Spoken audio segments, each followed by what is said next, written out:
Hello दोस्तों, welcome back on Dhanya education civil exam world. कैसे हैं आप सभी लोग? मुझे उम्मीद है आप लोग मज़े में होंगे, स्वस्थ होंगे, बहुत अच्छे से पढ़ाई कर रहे होंगे। बोले तो हाउ इज़ द जोश? आपका जोश कैसा है? जोश अच्छा है ना आपका? तो आपको पता होगा हम लोग क्या करने वाले हैं आज। हम लोग करने वाले हैं भूगोल के MCQ लेक्चर नंबर 4। 3 लेक्चर हमारे हो चुके हैं। क्या 3 लेक्चर हमारे हो चुके हैं? आज हम लोग 4th लेक्चर करने वाले हैं। कौन सा? 4th लेक्चर करने वाले हैं। अभी तक हमने बहुत सारे टॉपिक कवर कर लिए हैं। भारत की भौगोलिक स्थिति क्या है, अक्षांश देशांतर स्थिति क्या है, मानक क्या होते हैं, मानक समय रेखा क्या है, अक्षांश देशांतर रेखा क्या है, समय का निर्धारण कैसे किया जाता है, भारत का भौतिक विभाजन कैसा होता है, भारत का भूगोलिक विभाजन कैसा होता है। ठीक है ना? अब भौतिक विभाजन के अंतर्गत एक अगला टॉपिक हम लोग पढ़ने जा रहे हैं। नेक्स्ट टॉपिक हम लोग पढ़ने जा रहे हैं जो कि है किस पर? बोलो किस पर? हमारे कैलाश पर्वत पर, हमारे हिमालय पर्वत पर, हमारे उत्तर की पर्वत श्रृंखलाओं पर। किस पर? जो हमारी, आप लोग मैप बनाना सीख पाए कि नहीं सीख पाए अभी तक? जो हमारी उत्तर भारत की पर्वत श्रृंखलाएं हैं, इन पर मेरे पास 2-3 मैसेज आए थे, सर आप इतने अच्छे से MCQ करा रहे हैं, साथ ही साथ आप क्लास भी करा दीजिएगा यूनिट 6 की। तो मैंने बताया बेटा, प्रारंभिक परीक्षा के लिए जहाँ क्लास की नीड है वहाँ क्लास कराई जा रही है, जहाँ नोट्स की नीड है वहाँ नोट्स दिए जा रहे हैं, जहाँ प्रैक्टिस की नीड है वहाँ प्रैक्टिस कराई जाएगी। ठीक है ना? अब भूगोल एक ऐसा विषय है ना कि प्रारंभिक परीक्षा आपको वन लाइनर पढ़ना होता है। हम वन लाइनर में कहाँ क्लास लेके आए? इसलिए आपको नोट्स दे दिए गए हैं और जितने बकाए हैं वो भी आपको दे दिए जाएंगे। MCQ इसलिए कराए जा रहे हैं आपको, जिससे आपको पता रहे कि कैसे प्रश्न बनते हैं, कैसे हमें सॉल्व करना है, कितना स्कोर हमें बना सकते हैं, हम लोग कितना स्कोर ला सकते हैं। उस चीज़ के लिए आपके MCQ सॉल्व कराए जा रहे हैं। ठीक है ना? तो थोड़ा सेल्फ डिपेंड रहो। नोट्स आपको दे दिए गए हैं, उन नोट्स को आप लोग पढ़ो। ठीक है ना? क्या आप उन नोट्स को पढ़ो बराबर? उन नोट्स को पढ़ लोगे आप लोग ना, और MCQ लगा लोगे तो आपका पूरा भारत का भूगोल हो जाएगा। यूनिट 4 आपकी पूरी हो जाएगी भारत के भूगोल की। ठीक है ना? हम लोग सॉल्व करते हैं आज का पहला क्वेश्चन। उम्मीद है आप लोग पढ़ के आ रहे होंगे, रिवीजन भी आप लोग कर रहे होंगे। यूनिट 10 का भी रिवीजन आपका चल रहा होगा, यूनिट 1 का भी आपका चल रहा होगा। चलो क्वेश्चन पहले आपका, निम्न वक्तव्य पर विचार कीजिए तथा सही उत्तर का चयन कीजिए। कथन है, हिमालय से निकलने वाली सभी नदियां सतत वाहिनी होती हैं। हिमालय से निकलने वाली सभी नदियां सतत वाहिनी होती हैं। सही बात है कि गलत बात है? बताओ। बिल्कुल सही बात है। क्यों सही बात है? इसलिए सही बात है कि हिमालय से जो भी नदियां निकलती हैं वो ग्लेशियर्स के पिघलने से निकलती हैं। वो क्या? ग्लेशियर के पिघलने से बनती है। और बेटा एक क्वेश्चन बहुत महत्वपूर्ण इस बार, क्योंकि ग्लेशियर अभी न्यूज में है। कैसे न्यूज में है? आपको पता होगा कि अभी 4-5 दिन पहले द हिंदू में एक एडिटोरियल आया था। यदि आप लोग द हिंदू को पढ़ते हैं तो, कि क्या बोलते हैं, इस बार हिमालय में जो जनवरी माह में बर्फ वाली वर्षा होती है, बर्फबारी होती है, बर्फ बरसती है, इस बार बर्फबारी नहीं हुई है। अब जब बर्फबारी नहीं हुई है, ये जलवायु का प्रकोप है, आने वाले 2-3 साल में और बर्फबारी नहीं होती है तो हमारे ग्लेशियर्स है ना, उनका समूल नष्ट हो जाने की संभावना है। कई ग्लेशियर्स विलुप्त हो जाएंगे, कई तो हो भी चुके हैं, कई हो भी जाएंगे। ये बहुत बड़ा जलवायु परिवर्तन है, इसलिए ऐसे क्वेश्चंस बहुत महत्वपूर्ण हो जाते हैं। तो पहला पॉइंट आपका बिल्कुल सही है। दूसरा, हिमालय, यहाँ पे कारण दिया गया है। क्वेश्चन क्या सुनना, हिमालय से निकलने वाली सभी नदियाँ सतत वाहिनी होती हैं, ये कथन है। कारण दिया गया है, हिमालय अपनी वर्षा का अधिकांश दक्षिण पश्चिमी मानसून से प्राप्त करता है। ये भी सही है, दोनों पॉइंट यहाँ पे सही हैं। लेकिन क्या कथन और कारण सही है? इसका कारण मैंने क्या बताया कि भाई सतत वाहिनी क्यों है? क्योंकि ग्लेशियर से निकल रही है, क्योंकि ग्लेशियर से आ रही हैं। तो ग्लेशियर वाला पॉइंट नहीं दिया गया। पॉइंट तो ए भी सही है, ए भी सही है, लेकिन ए वाला कथन इस वाले की व्याख्या नहीं करता। अर्थात क्वेश्चन आंसर क्या होगा? पहला गलत हो जाएगा, दूसरा सही हो जाएगा। ए और आर दोनों सही हैं, परंतु आर ए की सही व्याख्या नहीं करता। इसलिए आपका आंसर क्या हो जाएगा? बी आंसर बिल्कुल सही हो जाएगा। दोनों अपनी जगह सही है, लेकिन व्याख्या नहीं करता। चलो नेक्स्ट क्वेश्चन है, यहाँ पे दिया भी गया है, देखो पढ़ना है इसको। चलो, निम्न वक्तव्यों पर विचार कीजिए और बताना है, वही क्वेश्चन है, वही क्वेश्चन, लेकिन भाषा चेंज है। जो वहाँ पे कथन कारण चेंज था ना, वो यहाँ पे आ गया। देखो कथन है यहाँ पे, हिमालय से निकलने वाली नदियाँ सतत वाहिनी होती हैं। बिल्कुल सही है, पीछे पड़ा अपन, क्यों? क्योंकि हिमानियों से या ग्लेशियर से पानी प्राप्त करती हैं वर्ष भर। दूसरा है, हिमालयी नदियों का उद्गम स्रोत हिमानियों में स्थित है। हिमालयी नदियों का उद्गम स्रोत हिमानियों में स्थित है। अब भाई क्या है, कथन और कारण दोनों सही है, मतलब ए आंसर होगा। नहीं, इस बार विकल्प देखो, विकल्प उन्होंने उल्टे सीधे दे दिए। क्वेश्चन सेम टू सेम दिया ना। देखो ये क्वेश्चन कब आया था? यूपीपीएससी 2011 में आया था। वही वाला क्वेश्चन कब आया? RAS 2013 में आया। 2 साल बाद क्वेश्चन आ गया, लेकिन ने क्या किया, सेंटेंस गलत दे दिए। बच्चे जल्दी जल्दी में गलत कर देंगे। यहाँ पे पहला पॉइंट गलत है, क्योंकि एक गलत, आर सही गलत है। दूसरा, दोनों सही है और पुष्टि भी कर रहा है, तो इसका आंसर क्या हो जाएगा? बी आंसर इसका भी हो जाएगा। चलो अगला क्वेश्चन, हिमालय की रचना समांतर वलय श्रेणियों से हुई है, जिसमें प्राचीनतम श्रेणी कौन सी है? जिसमें सबसे प्राचीनतम श्रेणी कौन सी है? यहाँ पे आपको प्राचीनतम श्रेणी बतानी है। IAS का क्वेश्चन है, आपको पता है जो हमारा हिमालय पर्वत है कैसा है? बलित पर्वत है।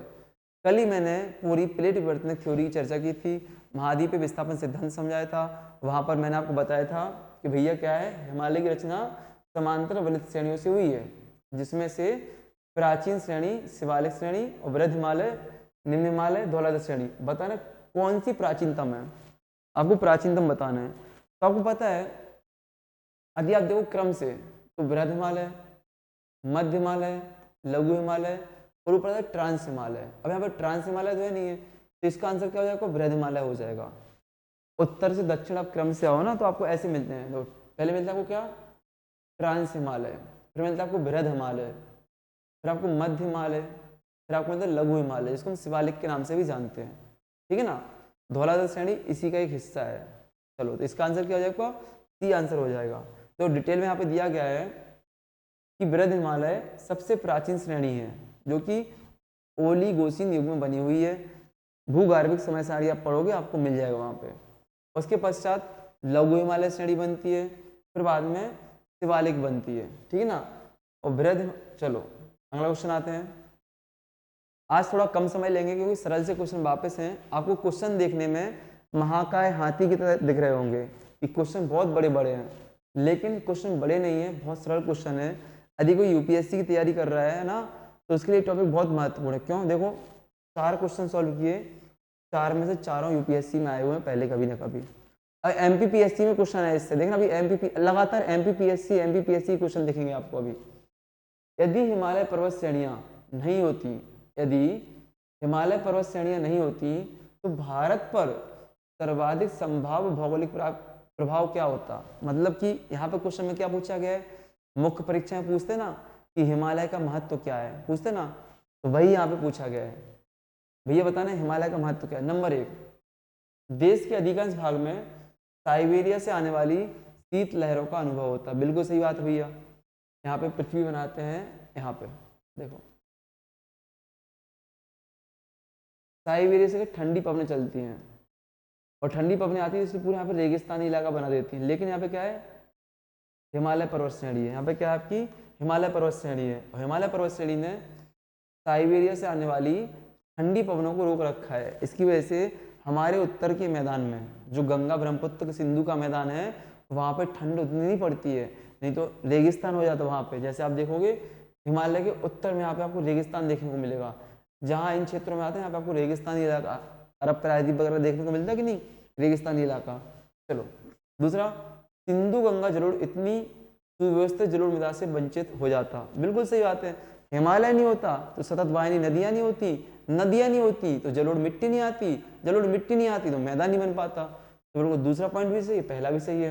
तीसरा, मानसून का प्रतिरूप वर्तमान प्रतिरूप से भिन्न होता। बिल्कुल सही बात है। अभी हम लोग क्या पढ़ते हैं कि भैया जब मानसून आता है तो मानसून पवनों को कौन रोकता है उत्तर में जाके? हिमालय पर्वत। हिमालय पर्वत मानसून पवनों को रोकने का काम करता है। जब पवनें जाती हैं तो हिमालय की ऊंचाई इतनी हो जाती है कि पवनें ऊपर नहीं जा पाती हैं और हिमालय को पार नहीं कर पाती हैं, इसलिए यहाँ पे क्या करती हैं, वर्षा करती हैं। करती है कि नहीं? तो इसका आंसर तीनों पॉइंट सही है। इसका मतलब इसका आंसर क्या, 1 2 3, डी आंसर यहाँ पे आपका बिल्कुल सही हो जाएगा। चलो, दो पूरा दिया गया, डिटेल में पढ़ना है इसको आप लोग। उत्तर भारत में उप हिमालय क्षेत्र के सहारे फैले समतल मैदान को कहा जाता है। उत्तर भारत में उप हिमालय क्षेत्र के सहारे फैले मैदान को कहा जाता है। क्या कहा जाता है बताओ, क्या कहा जाता है? तो भाबर कहा जाता है। आपने पढ़ा होगा भाबर, तराई, है कि नहीं, खादर, बांगर, तो वही सब है, बाबर, ठीक है ना, भाबर, तराई, फिर भाबर, फिर खादर, फिर बांगर, दून घाटियां होती हैं। तो इसका आंसर क्या हो जाएगा, बी हो जाएगा, बाबर, भाबर, भावर। जैसे मैंने आपको बताया भाई, ट्रांस हिमालय, महान हिमालय, मध्य हिमालय, लघु हिमालय, ऐसे यहाँ पे तो तराई मैदान, भावर मैदान, ठीक है ना, भावर, तराई, फिर आपकी पुरानी खादर और बांगर। चलो यहाँ पे लिखा है देखो, ठीक है ना।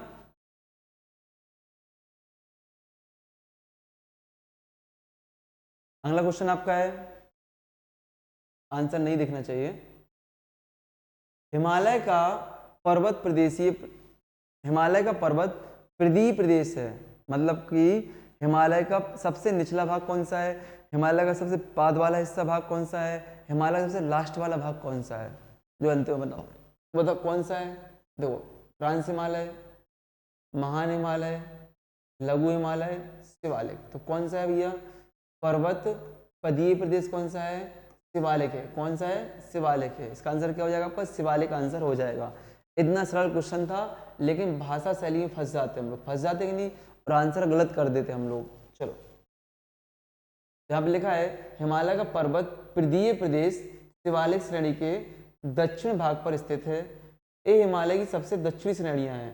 शिवालिक के उत्तरी ढालों तथा लघु हिमालय के दक्षिणी ढालों के मध्य अनेक चौरस तल व संरचनाएं पाई जाती हैं, ठीक है ना। क्या लिखा है, शिवालिक की उत्तरी ढाल, देखो जी मान लो गंगा का मैदान है, जिस शिवालिक का दक्षिणी ढाल है, जो उत्तरी ढाल है, तो शिवालिक की उत्तरी ढाल एवं मध्य हिमालय के दक्षिणी ढाल के मध्य अनेक चौरस घाटियां पाई जाती हैं। यहाँ पे एक चीज शब्द और आई थी, मैं आपको बता दूं, यहाँ पे सुनना गौर से, चलो अभी नहीं आएगा। दून क्या होता है, तो ऐसी कुछ घाटियां होती हैं उनको दून कहते हैं, ऐसी कुछ घाटियां होती हैं दून कहते हैं, पोटली दून, कोटली दून, पाटली दून, अभी क्वेश्चन भी आएगा उसका, ठीक है ना। चलो देखो, यहाँ पे लिखा है शिवालिक पहाड़ियां निम्न में से किसका हिस्सा नहीं है, किसका हिस्सा है, सॉरी किसका हिस्सा है, शिवालिक पहाड़ियां, शिवालिक, अरावली की, हिमालय की, पश्चिमी घाट की, सतपुड़ा की। कितना अच्छा क्वेश्चन है, MPPSC 2013 में आया है। तो इतने सरल प्रश्न आते हुए भी हम लोग गलत कर लेते हैं। गलत कैसे कर लेते हैं, ओवर कॉन्फिडेंस में आकर हम लोग गलत कर लेते हैं। क्या, ओवर कॉन्फिडेंस में आकर हम लोग क्या कर लेते हैं, गलत कर लेते हैं। तो इसका आंसर क्या होगा, शिवालिक पहाड़ियां निम्न में से किसका हिस्सा है, कब से पढ़ रहे हैं हम लोग, किसका है, हिमालय पर्वत का, किसका है, हिमालय पर्वत का। चलो, शिवालिक श्रेणी का निर्माण हुआ है, किस काल में हुआ है, BPSC का क्वेश्चन है।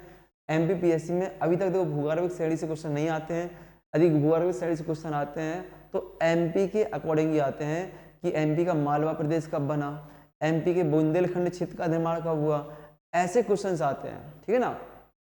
इंडिया लेवल से MP में नहीं आए हैं, लेकिन इस बार आने की संभावना है, उचित मात्रा में आने की संभावना है, इसलिए ज़्यादा नहीं, जो क्वेश्चन पहले आ चुके हैं या जो यहाँ पे सॉल्व कर रहे हैं उन्हीं क्वेश्चंस को यदि हम लगाते चलते हैं ना तो हमारा काम हो जाएगा, उन्हीं पॉइंट्स को याद कर लेंगे ना नोट्स के माध्यम से, तो हमारा काम हो जाएगा।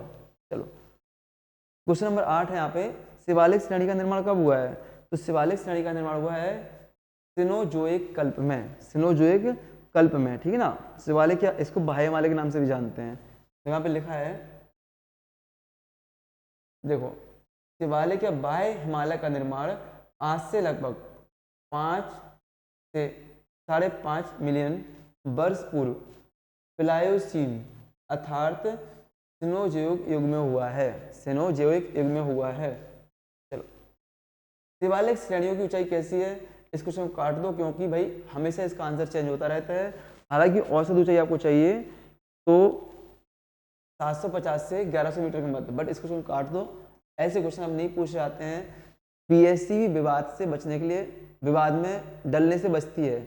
उसको लग रहा था कि हमारे कुछ यूनिट्स ऐसी हैं, कुछ टॉपिक ऐसे हैं जो प्रारंभिक परीक्षा में विवाद खड़ा कर देते हैं, ठीक है ना, तो उसने क्या किया, उनको भगा दिया। जैसे ई कॉमर्स वाला एक टॉपिक था, जब भी उससे क्वेश्चन आया उसको 2 आंसर देने पड़े कि नहीं, उसने ई कॉमर्स को हटा दिया।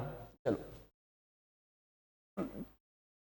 कुमाऊं हिमालय निम्नलिखित में से किन नदियों के बीच अवस्थित है? अभी देखो, मैंने आपको क्या बताया, फिर से सुनना। उत्तर से दक्षिण में मैंने आपको हिमालय का विस्तार बताया, ट्रांस, महान, मध्य और शिवालिक। लेकिन हिमालय का क्षेत्रीय विभाजन भी होता है, पूरब से पश्चिम के मध्य। हिमालय का पूरब से पश्चिम की ओर भी हिमालय का क्षेत्रीय विभाजन होता है, ठीक है ना। चलो, जो कि कुछ इस तरीके से है। यहाँ पे भाई बात है कुमाऊं हिमालय की, तो कुमाऊं हिमालय जो आपका है सतलज और काली नदी के मध्य अवस्थित है। सतलज और काली नदी के मध्य अवस्थित है। आपको बता दें, देखो एक नया पेज लेते हैं और डिटेल में इसको देखते हैं, बहुत अच्छे से देख लेना। एक अच्छा टॉपिक है आपका, कई बार पूछा जाता है कि किन किन नदियों के बीच में कौन सा हिमालय है। देखो, जो उत्तर से लेकर दक्षिण तक का विभाजन है ना, कई बार पेपर में पूछा गया है और आसान है ना, इसलिए बहुत कम पूछा जाता है। लेकिन अब पूरब से पश्चिम वाला पूछा जाता है। तो 5-6 नदियों के नाम लिख रहा हूँ मैं, आप याद करना 5-6 नदियों को। कुमाऊं हिमालय सतलज काली के बीच में, देखो सिंधु और सतलज के बीच में। ये मान लो कि मैप बना दूं भारत का, इससे अच्छा भारत का मैप बना दूं तो आपको समझने में और आसानी होगी।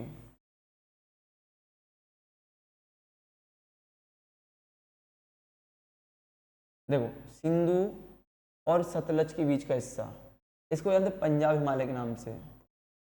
इसको जानते हैं हम लोग क्या, पंजाब हिमालय के नाम से। क्या है ये, सिंधु और सतलज के मध्य का हिस्सा। ये कौन सी आपकी सिंधु नदी है, ये आपकी सिंधु नदी है, ये आपकी सतलज नदी है, ठीक ना। सिंधु और सतलज नदी के मध्य का जो क्षेत्र होता है उसको हम क्या, पंजाब हिमालय के नाम से जानते हैं। उसको हम क्या, पंजाब हिमालय के नाम से जानते हैं, ठीक है ना। और सतलज और काली के मध्य,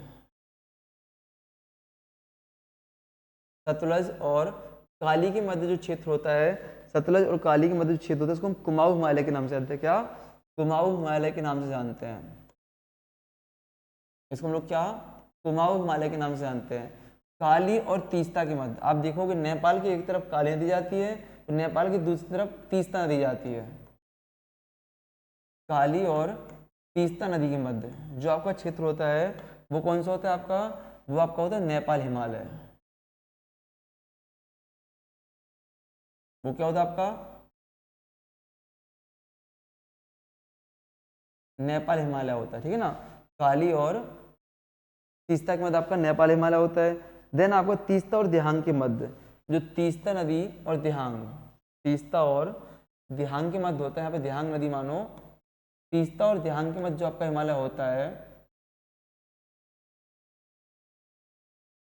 तीस्ता और दिहांग के मध्य जो आपका हिमालय होता है वो होता है आपका असम हिमालय। कौन सा होता है, असम हिमालय,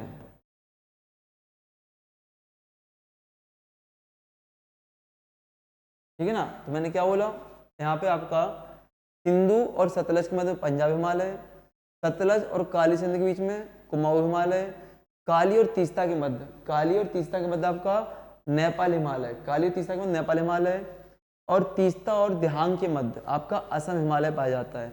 ये हिमालय का क्षेत्रीय विभाजन है पश्चिम से पूर्व और पूर्व से पश्चिम की ओर। उत्तर से दक्षिण की ओर बार बार बता चुका हूँ, ट्रांस हिमालय, महान हिमालय, मध्य हिमालय और शिवालिक। मैं बार बार बता चुका हूँ, आपको बता चुका हूँ कि नहीं। चलो, तो इसका आंसर आप लोग देंगे। क्वेश्चन का आंसर, कुमाऊं हिमालय किन दो नदियों के बीच में है, तो कुमाऊं हिमालय की सतलज और काली सिंध के बीच में है। यदि आपको समझ में नहीं आया, वीडियो 5 मिनट नहीं 2 मिनट रिवाइंड करेंगे ना पीछे, तो आपको वो चीज़ फिर से सुनने में समझ में आ जाएगी। चलो, तो लिखा है देखो पूरा, यहाँ पे लिख लेना इसको, हालांकि जरूरत नहीं पड़ेगी आपको। चलो, शिवालिक सेल समूह, शिवालिक सेल समूह के दक्षिण में भावर क्षेत्र उदाहरण है। शिवालिक शैल समूह के दक्षिण में भावर क्षेत्र उदाहरण है किसका है? मध्य भूमि स्थिति का, गिरिपात की स्थिति का, अंतरा पर्वतीय स्थिति का, अनुसमुद्री स्थिति का। बहुत प्राचीन क्वेश्चन है, बहुत अच्छे लेवल का क्वेश्चन है। जिसका भूगोल बहुत अच्छा होगा वही इसका आंसर दे सकता है, जिसने एक एक चीज भूगोल में पढ़ी होगी। तो इसका आंसर क्या होगा, जल्दी बताओ। यदि आपने ध्यान दिया हो, मैंने आपको बताया था भावर क्या है, गिरिपाद में पाया जाता है। देखो फिर से, ट्रांस हिमालय, महान हिमालय, मध्य हिमालय, शिवालिक, यहाँ पे क्या है, भावर एक मैदान है 16 किलोमीटर क्षेत्र का, ठीक है ना, जो क्या गिरिपाद है, जो क्या है गिरिपाद है, मतलब कि पहाड़ के नीचे की ओर है। इसका आंसर क्या हो जाएगा, सी हो जाएगा, गिरिपाद की स्थिति का। देखो भावर मैदान शिवालिक क्षेत्र के, गिरिपद क्षेत्र के पश्चिम में सिंधु से पूर्व में तीस्ता के बीच फैला हुआ है। 8 से 16 किलोमीटर चौड़ाई, देखो लिखा ना 8 से 16 किलोमीटर चौड़ाई में इस मैदान का निर्माण कंकड़ व बजरी के जमाव से हुआ है। नेक्स्ट क्वेश्चन आते हैं हम लोग, बहुत अच्छा क्वेश्चन है, पर्यटन से क्वेश्चन है। भारत सरकार पर्यटन को बढ़ावा दे रही है, मध्य प्रदेश सरकार पर्यटन को बढ़ावा दे रही है, और MPPSC क्वेश्चन भी पर्यटन को बढ़ावा दे रहे हैं, ठीक है ना। हालांकि क्वेश्चन UPSC का है, 2012 में आया था। इस क्वेश्चन का आंसर आपको बनना चाहिए। जब आप हिमालय की यात्रा करेंगे तो आप निम्नलिखित को देखेंगे। क्या देखेंगे? नंबर 1 गहरे खड्ड देखेंगे, नंबर 2 यूं घुमाव वाली नदी मार्ग देखेंगे, नंबर 3 समानांतर पर्वत श्रेणियां देखेंगे, नंबर 4 भूस्खलन के लिए उत्तरदायी तीव्र ढाल प्रवणता देखेंगे। उपर्युक्त में से कौन सी तरुण वलित हिमालय, मतलब कि नवीन मोड़दार वलित पर्वत की क्या है विशेषताएं या साक्ष्य कहे जा सकते हैं। एक हिसाब से यहाँ पे दिया गया है कि नवीन वलित पर्वत की क्या क्या विशेषताएं होती हैं, कि भी वो चीज दी गई यहाँ पे। तो बताओ इसका आंसर क्या होगा, A, B, C या D? इसका आंसर क्या होगा? तो देखो यदि आपने पढ़ा होगा हिमालय को, बार बार चित्र बना रहे हो तो आप देख ही रहे हो, बलन है तो गहरे खड्ड हैं, बिल्कुल है। समांतर, समांतर पर्वत श्रेणियां है कि नहीं, 1 2 3 4 समांतर पर्वत श्रेणियां भी हैं। इनमें भी कई छोटी छोटी हैं, लद्दाख, जास्कर, काराकोरम, ऐसे अब छोटी छोटी पर्वत श्रेणियां इनमें भी देखेंगे आप लोग। फिर भूस्खलन के लिए बहुत भूस्खलन यहाँ पे होता है। आप देखते हो पहाड़ों में कई बार ऊपर से पहाड़ खिसकता है, मिट्टी का बहुत बड़ा ढेर आता है, पत्थर आते हैं बड़े बड़े, आते कि नहीं, और चलती गाड़ी के ऊपर चटनी बांट देते हैं, है कि नहीं। ऐसा होना नहीं चाहिए वैसे। चलो तो तीसरा भी सही है, समांतर सब सही है। अच्छा हाँ, यूं घुमाव वाले नदी मार्ग, तो नदी मार्ग भी ऐसे ऐसे होते हैं। इसको क्या बोलते हैं अपन लोग, यूं घुमावदार नदी मार्ग। यदि आप देखोगे ना तो जम्मू, झेलम नदी के किनारे जम्मू, जम्मू जम्मू जम्मू कश्मीर, तो जम्मू को आप देखना ऐसे आपको दिखेगा, ठीक है ना, झेलम के किनारे। चलो आगे बढ़ते हैं। यहाँ पे आपका आंसर क्या है, इसका आंसर D आंसर, सभी सही है आपका, ठीक है ना। चलो चीज सब कुछ यहाँ पे दी गई है। अगला क्वेश्चन है, देखो मैंने नाम लिया काराकोरम, लद्दाख, जास्कर, यहाँ पे आ भी गया। मैंने नाम लिया अभी काराकोरम, लद्दाख, जास्कर, यहाँ पे आ भी गया सामने। क्वेश्चन है, नीचे दिए गए जम्मू और कश्मीर के मानचित्र की जांच कीजिए। आपको बताना है 1 2 3 4 पे कौन सी श्रेणी अंकित है, कौन सी श्रेणियां बनी है। यदि आपने पढ़ी होगी ना तो आपको आसानी से ये चीज बन जाएगी। UPSC का क्वेश्चन है, आसानी से आपसे बन जाना चाहिए। देखो जो यहाँ पे दी गई है आपकी काराकोरम रेंज, कौन सी है, काराकोरम रेंज, ठीक है ना। जब काराकोरम रेंज मैंने 1 नंबर पे रख दिया, ये तो हट जाएगा और ये भी हट जाएगा। जो दूसरी आपकी है, दूसरी आपकी लद्दाख रेंज, दूसरी आपकी यहाँ पे कौन सी है, लद्दाख रेंज है, लद्दाख।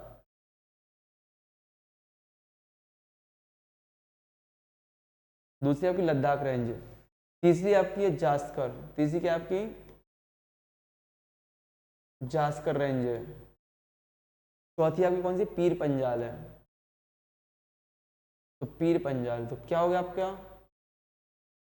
काराकोरम, लद्दाख, जास्कर, पीर पंजाल, मतलब कि आपका सी इज राइट आंसर, ठीक है ना। चलो अगले क्वेश्चन पे आते हैं हम लोग। आंसर तो देख ही लिया आपने पहले, है कि नहीं, लेकिन अब आंसर सही देना। लघु हिमालय स्थित है किसके मध्य में, फिर से सुन लो, ट्रांस हिमालय, महान हिमालय, लघु हिमालय, शिवालिक। तो लघु हिमालय कौन सा, जे वाला, किसके मध्य में अवस्थित है, महान हिमालय और शिवालिक के मध्य में। यहाँ पर कहीं दिख रहा है शिवालिक और महान हिमालय, बी में दिख रहा है आपको शिवालिक और महान हिमालय। तो 14 का आंसर क्या हो जाएगा आपका, B is the right answer, ठीक है ना। चलो, लघु हिमालय शिवालिक तथा महान हिमालय के मध्य अवस्थित है। हिमालय का अनुदैर्ध्य विभाजन उत्तर से दक्षिण की ओर इस प्रकार, देखो ट्रांस हिमालय दिख रहा है आपको, फिर महान हिमालय दिख रहा है, फिर लघु, फिर शिवालिक। अब देखो ऐसे क्वेश्चन नहीं है, शुरुआत के 5-6 क्वेश्चन ऐसे होते हैं यदि जिन पर हम डिटेल से बात कर लें, शुरुआत के जो 5-6 क्वेश्चन होते हैं यदि उन पर हम डिटेल से बात कर लें तो सारे क्वेश्चन बन जाते हैं। इसका मतलब क्या है, इसका मतलब यही है कि आपको कुछ ही टॉपिक के कॉन्सेप्ट क्लियर होने चाहिए। यदि आपको हर टॉपिक में 2-3 कॉन्सेप्ट क्लियर हो गए ना तो आप सारे क्वेश्चंस आसानी से कर सकते हो। आप देख रहे हो सारे क्वेश्चन रिपीट होते हैं, शुरुआत के 5-6 क्वेश्चन कठिन होते हैं, फिर आपके सभी क्वेश्चन सरल होने लगते हैं, है कि नहीं। चलो, यहाँ पे दिया गया है पश्चिमी भाग में हिमालय की श्रेणियों का दक्षिण से उत्तर की ओर, पश्चिमी भाग में हिमालय की श्रेणियों का दक्षिण से उत्तर की ओर निम्नांकित में कौन सा क्रम है। अब एक तो सुनो, इन्हें पश्चिमी भाग में क्यों पूछा है, पश्चिमी भाग में इसलिए पूछा है क्योंकि जब सवाल देखो पहली कौन सी आ रही है, ट्रांस हिमालय, फिर महान हिमालय, फिर मध्य हिमालय, फिर शिवालिक। आपने क्या देखा, यहाँ पे सारी आके मिल रही हैं, फिर यहाँ पे एक बेल्ट बनता है ऐसे, मतलब पूरब की तरफ जाओ ना तो ये सारी आपस में चपट जाती हैं, आपस में चिपक जाती हैं, मिल जाती हैं, स्पष्टता श्रेणी नहीं बनती है, ठीक है ना। इसलिए पश्चिमी भाग में स्पष्ट श्रेणी बनती है। तो दक्षिण से उत्तर की होता है ना, दक्षिण से उत्तर की ओर, तो कौन सा आएगा, शिवालिक आएगा पहले, तो पहले कौन सा आएगा, शिवालिक आएगा, फिर लघु हिमालय आएगा, फिर महान आएगा, फिर ट्रांस आएगा। शिवालिक, लघु, महान, फिर ट्रांस है नहीं, तो इसका आंसर बी हो जाएगा आपका, क्या, B is the right answer. चलो अगले क्वेश्चन की ओर आते हैं हम लोग। फिर आंसर देख लिया आपने। अच्छा, निम्नलिखित में कौन सबसे नवीन वलित पर्वत है, अब बताओ। अब फंस गया, अब शिवालिक दिया गया है, अरावली दिया गया है, अन्नावली दिया गया है। यदि हिमालय दिया गया होता तो आप लोग हिमालय तो सीधे लगा देते भैया कि हिमालय नवीन वलित पर्वत है कि नहीं। अब कौन सा है, बहुत अच्छे से पूछा है, यूपी यूडीए एलडीए का एक एग्जाम होता है, यूपीएससी कराती है, वहां पूछा गया है, बताओ। बहुत अच्छा क्वेश्चन है, दिख रहा है 4 ऑप्शन ना, बताओ क्या निम्नलिखित में से कौन सा सबसे नवीन हिमालय है। आपको पता होना चाहिए, यहाँ पे विंध्य नहीं है, अरावली नहीं है, अन्नावली नहीं है, शिवालिक किसका भाग है, हिमालय का।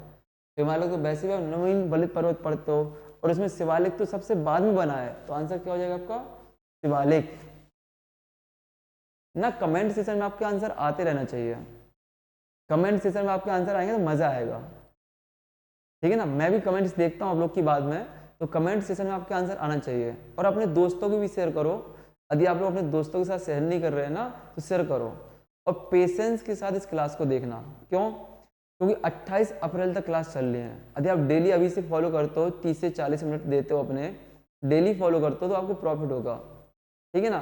यदि आप सोचो नहीं हफ्ते भर की क्लास एक दिन में कर लेंगे, आधा घंटे में कर लेंगे, ऐसा कर लेंगे, वैसा कर लेंगे, तो सोचते रहोगे, ठीक है ना। तो सोचना नहीं है, कंटिन्यू करते रहना है। डेली समय निकालो, टाइम फिक्स करो अपना, और डेली क्लास को करो, रेगुलर करो, अपने दोस्तों को भी शेयर करो। चलो, अधोलिखित उच्चावच आकृतियों पर ध्यान दीजिए, ठीक है ना। और पूछा क्या है यहाँ पे क्वेश्चन, हमें लगता है आधा अधूरा क्वेश्चन है। क्वेश्चन यहाँ पे है दक्षिण से उत्तर की ओर बताना है, दक्षिण से उत्तर की ओर बताना है, ठीक है ना। चलो कहीं पे लगा के देखते हैं हम लोग, दक्षिण से उत्तर की ओर क्या है। क्वेश्चन आधा अधूरा हो गया, आगे पीछे क्वेश्चन हो गया है, कहीं पे आप लोग आंसर देने का प्रयास करेंगे इसका, जल्दी। दक्षिण से उत्तर की ओर लगाओ, तो देखो दक्षिण से उत्तर की ओर सबसे पहले आएगा धौलाधर, अभी हमने पढ़ा नेपाल के आसपास है धौलाधर, ठीक। धौलाधर के बाद आएगा आपका जास्कर, पढ़ा था अभी हमने, फिर आएगा लद्दाख, फिर आएगा काराकोरम,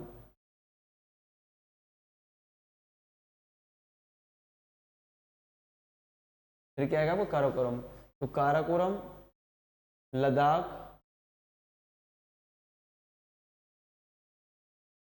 फिर जास्कर। तो इस प्रकार से दक्षिण से देखो क्या गया नंबर 2, फिर जास्कर 1 पे है, फिर लद्दाख 3 पे है, 4 पे, 2 1 3 4, जो भी 2 1 3 4 इसका आंसर होगा वो आपका सही होगा। 2 1 3 4 ये आंसर आपका बिल्कुल सही है। चलो अगला क्वेश्चन है, निम्नलिखित में से उत्तर दिशा की ओर क्रम वाली पर्वत श्रेणियां कौन सी हैं? अभी वही क्वेश्चन आया था, सेम टू सेम क्वेश्चन है। देखो एक चीज तो है, जो क्वेश्चन यूपी पीएससी में आता है ना या झारखंड पीएससी में आता है, वो क्वेश्चन बाद में चल के ना राजस्थान पीएससी में आ जाता है। और एमपी पीएससी भी ऐसे मजाक करती है, हर साल 20 से 25 क्वेश्चन रिपीट हो जाते हैं आपके, ठीक है ना। चलो तो निम्नलिखित में से उत्तर दिशा की ओर क्रम वाली पर्वत श्रेणियां कौन सी हैं बताओ। तो देखो फिर से नीचे आओ, देखो लद्दाख, सबसे ऊपर काराकोरम, फिर जास्कर, फिर लद्दाख, है कि नहीं। फिर यहाँ पे आई थी आपकी अलग, फिर यहाँ पे आई थी कौन सी, धौलाधर श्रेणी आई थी आपकी, आई थी कि नहीं। तो भाई यहाँ पे कौन सी, तो सबसे नीचे पीर पंजाल, बिल्कुल से पीर पंजाल यहाँ पे आया था।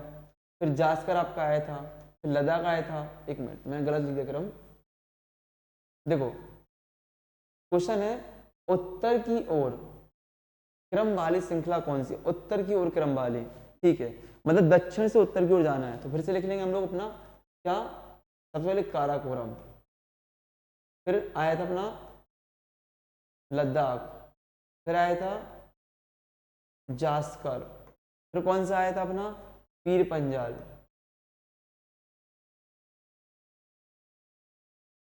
फिर आया था अपना कौन सा धौलाधर। कितने, 4 ही है ना कि 5, 4 है, चलो एक एक्स्ट्रा में ले लो, धौलाधर, ठीक है ना। लगाओ आंसर, तो क्या हो जाएगा, पीर पंजाल, जास्कर, लद्दाख, काराकोरम। तो इसका बी आंसर आपका बिल्कुल सही है, पीर पंजाल, जास्कर, लद्दाख, काराकोरम, इसका आपका बी आंसर बिल्कुल सही हो जाएगा। थोड़ा स्पीड बढ़ाते हैं हम लोग अब, चलो फिर से वही क्वेश्चन है, निम्नलिखित समूह कौन सा पूर्व से पश्चिम, अब जो उत्तर से दक्षिण पढ़ लिया, अब पूर्व से पश्चिम आपको पढ़ना है। आपको ध्यान रखना उत्तर दक्षिण पर यानी 5 श्रेणियों के नाम याद रखना आपको, काराकोरम, लद्दाख, जास्कर, पीर पंजाल, धौलाधर। यदि इन 5 श्रेणियों को आपने पढ़ लिया ना, यदि यहाँ से क्वेश्चन आ गया तो सीधा क्वेश्चन आप पे बन जाएगा। इनसे बस इसी को याद करना है आपको। और यहाँ पे क्वेश्चन आया क्या, कौन से पूर्व से पश्चिम, पूर्व से पश्चिम को लगाना है आपको, Everest, Kanchenjunga, Annapurna, Dhaulagiri, Kanchenjunga, Everest, Annapurna, Dhaulagiri. Uttarakhand PSC का क्वेश्चन है, बताओ क्या आंसर होगा इसका। इसका आंसर देखो, यदि आपसे कहें पूर्व से पश्चिम, पूर्व इस साइड में आएगा, पश्चिम इस साइड में आएगा। यदि बात करें ना तो पश्चिम में सबसे यहाँ पे तो धौलागिरी। अब होता क्या है, कई बार देखो आप लोग मैप पे देखते हो, आपको मैप पढ़ने का तरीका बता दें, हर चीज़ आपको मैप पे रटनी नहीं होती है, आपको कुछ चीज़ें देखनी होती है मैप पे ना, लोकेशन वाइज। आपके पर्वत पहाड़ चोटियाँ आपके उसमें सिलेबस में है कि नहीं, तो पर्वत पठार चोटियाँ ही तो हम लोग पढ़ रहे हैं। हालांकि चोटियाँ फिर से भी आएंगी, आपके नोट्स में भी प्रॉपर दी गई हैं। तो ऐसी ये चीज़ ध्यान देना पूरे। अब पता है, देखो आपको पता है क्वेश्चन ऐसे बनता है, आपने क्या किया भाई, मैदान याद कर लिए, पहाड़ याद कर लिए, पर हर सब कुछ याद कर लिया, इस राज्य में जे, उस राज्य में जे, इस राज्य में जे। अब राज्य नहीं पूछता है, अब क्रम पूछता है, क्रम। आपको क्या करना है, अब इस क्रम के हिसाब से आपको याद करना है। और नोट्स में क्या करना है, पेंसिल से अपना ऐसे ही आपको लिखते जाना जो एक्स्ट्रा मिल रहा है आपको, ठीक है ना। तो अब मैंने क्या बोला, सबसे पहले आ गया धौलागिरी, फिर अन्नपूर्णा, फिर एवरेस्ट, फिर कंचनजंगा, मतलब कि बी इज आपका राइट आंसर। चलो थोड़ा स्पीड बढ़ाते हैं हम लोग।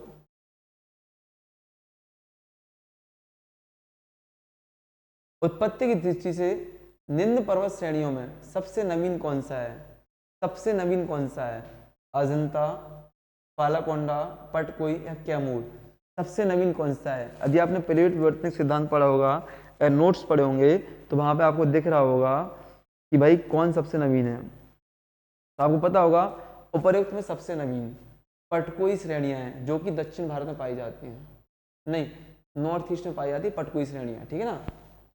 चलो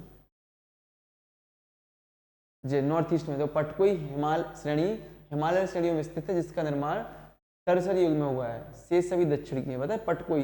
अब दो क्वेश्चन दिमाग करो, आपको सिखा दिया जाता है कि भैया हिमालय पर्वत नवीन बलित पर्वत श्रृंखला है, यही सिखाया जाता है ना कि हिमालय पर्वत क्या है, एक नवीन बलित पर्वत श्रृंखला है, लेकिन हिमालय से क्वेश्चन नहीं आ रहा है। अब कहाँ से आ रहा है, उसके अंदर जाके पटकोई, वहां पे क्या आया था, शिवालिक, अब डीप में जा रहे हैं वो लोग, थोड़ा ऐसा आपको देखना पड़ता है क्रम में, ठीक है ना। चलो, निम्नलिखित राज्यों में कौन सा पटकाई पहाड़ियों में संलग्न नहीं है। अब देखो, पटकाई बूम की पहाड़ियां, नॉर्थ ईस्ट में बताए ना, नागा की पहाड़ियां, मिजो पहाड़ियां, पटकाई बूम की पहाड़ियां, ठीक है ना, गारो खासी जयंतिया पहाड़ियां, वहां पे देखते हो आप, तो वहीं से क्वेश्चन आ गया। अब बताओ, तो इसका आंसर है बी, त्रिपुरा सम्मिलित नहीं है। क्यों, जो पटकाई बूम की पहाड़ियां होती हैं आपकी, देखो मैप, नॉर्थ ईस्ट का मैप बनाऊं जी, त्रिपुरा हो गया, अब ऐसे है, पटकाई बूम की पहाड़ियां यहाँ पे है, ठीक है ना, कहाँ पे, यहाँ पे ऐसे कहीं आती हैं ऐसे, ठीक ना, तो इसमें त्रिपुरा आपका नहीं आता है, बकाया मिजोरम आ जाता है, नागालैंड और मणिपुर जी आपकी म्यांमार की सीमा पे आती हैं, पटकाई बूम की पहाड़ियां आपकी म्यांमार की सीमा पे आ जाती हैं, ठीक है ना। चलो, थोड़ा असम से भी लग जाती है, मणिपुर से यहाँ पे लिखा है असम, मणिपुर, मेघालय, मिजोरम, नागालैंड, लेकिन त्रिपुरा इसमें नहीं आता है, ठीक है ना, मिजो पहाड़ियां त्रिपुरा से संलग्न है। चलो, पीर पंजाल श्रेणी पाई जाती है, अभी बताया अरुणाचल प्रदेश में नहीं पाई जाती है, उत्तराखंड, जम्मू कश्मीर, पंजाब, इसमें से बताओ कहाँ पाई जाती है जल्दी। तो आपको पता होगा पीर पंजाल श्रेणी, कब से पढ़ रहा हूँ, लद्दाख, जास्कर, पीर पंजाल, काराकोरम, सब पढ़ रहे कि नहीं, कहाँ पाई जा रही, जम्मू कश्मीर में। इसका आंसर क्या होगा आपका, जम्मू कश्मीर में पाई जाती हैं। नेक्स्ट क्वेश्चन, पीर पंजाल श्रेणी मध्य हिमालय में अवस्थित है, यह हिमाचल प्रदेश और जम्मू और कश्मीर अविभाजित में दक्षिण पूर्व से उत्तर पूर्व तक विस्तारित है। पीर पंजाल श्रेणी मध्य हिमालय में अवस्थित है, ठीक है ना। चलो, अटल टनल अभी उद्घाटन हुआ था इसका, बहुत अच्छा क्वेश्चन है, करंट अफेयर्स का क्वेश्चन है, 2016 में आ भी चुका है, ठीक है ना, उद्घाटन हो चुका है इसका, चालू हो चुकी है, बहुत अच्छी टनल है, नोट्स में आपने इसकी फोटो भी देखी होगी।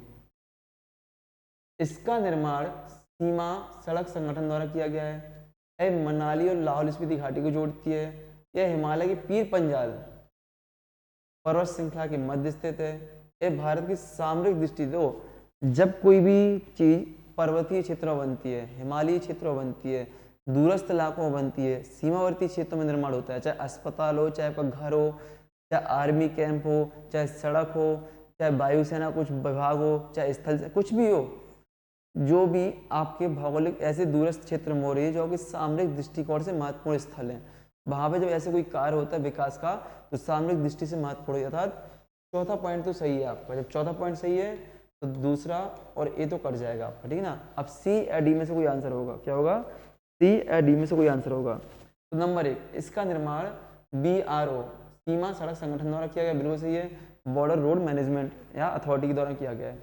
मनाली और लाहौल स्पीति को जोड़ते, ये भी सही है, चौथा सही है, और पीर पंजाल में है, तो 4 पॉइंट आपके सही, इसका मतलब इसका आंसर हो जाएगा आपका D is a right answer, आपका डी इसका सही आंसर हो जाएगा, डी के आपका इसका बिल्कुल सही आंसर हो जाएगा। आगे बढ़ते हम लोग, 9 से 0.2 किलोमीटर लंबी अटल टनल हिमालय के पूर्वी पीर पंजाल श्रृंखला में स्थित है, यह पूरे वर्ष मनाली को लाहौल स्पीति घाटी से जोड़कर रखती है, इसका निर्माण सीमा सड़क संगठन द्वारा किया जाता है, यह भारत के लिए सामरिक दृष्टिकोण से महत्वपूर्ण है। वर्ष 2000 में तत्कालीन प्रधानमंत्री अटल बिहारी वाजपेयी ने अटल टनल की पहुंच सड़क की आधारशिला रखी थी, और देखो 2020 में बन रही है, अपने यहाँ पे कितना कम विकास होता है, डिले कितना, 2002 में आधारशिला रखी गई थी, सरकार हुई चेंज, योजना गई बिस्तर में, सरकार बदली और योजना कहाँ गई बिस्तर में, फिर जाके कब बनी, 2020 में। देख रहे हो ना बाबू क्या हो रहा है अपने यहाँ पे, ऐसे विकास हो रहा है अपने यहाँ पे। आपको ऑफिसर बनना है, यही काम आपको करना है, आपको यही काम करना है, आपको एक ऐसे ऑफिसर बनना है कि सरकार को आप प्रभावित करो, ना कि सरकार की नीतियों से आप प्रभावित हो। आपको पता है जो अधिकारीगण होते हैं वही क्या करते हैं, सरकार की नीतियां बनाते हैं, ठीक है ना। चलो, तो यहीं पर हम लोग क्लास को रोकते हैं, 1-2 क्वेश्चन बचे हुए हैं, सिंपल से क्वेश्चन है, मैं आपको भेज दूंगा क्योंकि समय हो चुका है। चलो, ठीक है ना,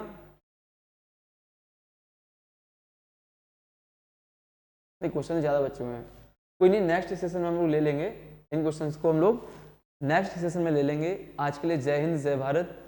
उम्मीद है आपको सेशन पसंद आ रहे होंगे। कंटिन्यू कीजिएगा, अपने दोस्तों को शेयर कीजिएगा और बहुत अच्छे से पढ़ाई कीजिएगा, क्योंकि पोस्ट अभी कम है, बढ़ने के चांसेस हैं भी और नहीं भी। सब लोग तो कह रहे हैं कि पोस्ट बढ़ेंगी, बट होगा क्या पता नहीं। सिलेबस भी नया है, कंपटीशन नया है, तो भटकने से अच्छा है कि आप लोग पढ़ने पे ध्यान दें, क्योंकि मार्केट में भटकाव बहुत है। नए सिलेबस को लेके, नए नोट्स को लेके सब परेशान है। तो आपको परेशान नहीं होना है, आपको सिर्फ पढ़ना है, बहुत अच्छे से पढ़ना है। लाइक कमेंट शेयर सब्सक्राइब कीजिएगा और अपने सभी साथियों को शेयर कीजिएगा और बताइएगा कि इस तरीके से आप प्रैक्टिस कराई जा रही है, ठीक है ना। तो जय हिंद जय भारत।